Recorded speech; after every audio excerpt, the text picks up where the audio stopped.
хяналтын хорон дээр ямар зүйл хэлцэнийг бол би мэдэхгүй байна. Ховдоо бол би арай түргэцсэн шийдвэр юм болов гэж бодож байна. Хоёр зүйл байгаа шүү дээ. Бэнк хоёр гишүүн бол амрын сулын даргаыг, их хурлын даргаыг одоо хэрэг төвөгт оролцсон байж магадгүй гэсэн зүйл ярьсан тийм. Одоо шүүхэд өгөнч гэдэг юм уу тийм зүйлүүд ярьсан. Тэгээд энэ бол аль 2-3 жилийн өмнөөс л яригдчихсэн асуудал шүү дээ тийм. Тэгээ өөрөө үнэхээр баримттай, нотлох баримтан байгаад үндэслэл нь байгаа юм бол яагаад тэр бид нь яваагүй юм бэ эцэг хүртэл тийм. Тэгээ би мэдж байгаа гэсэн зүйл хэлдэг. Тэгээ яг ингээл намын даргын сонголч нь болоод ирэхлээр гинт гаргаж ирэл ингээ яриад идэх тийм.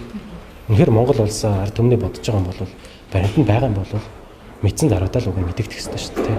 Яг ингээд сонгол явах үеэр л намын даргын сонгоо явах үеэр л гаргаж ирж байгаа гэдэг чинь өөртөө ашигтай байдлаар ашиглаж гин үү эсвэл өөрөө л бас үйлчилж гин үү гэсэн байдлаар би одоо хөвдө хардаад байгаа.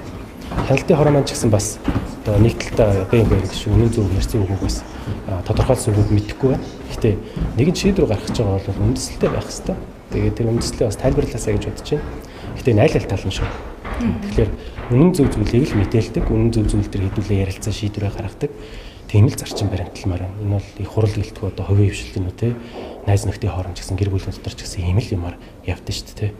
Тэгэхээр тийм байгаасаа л гэсэн одоо хувь хүний бодолтой байна да.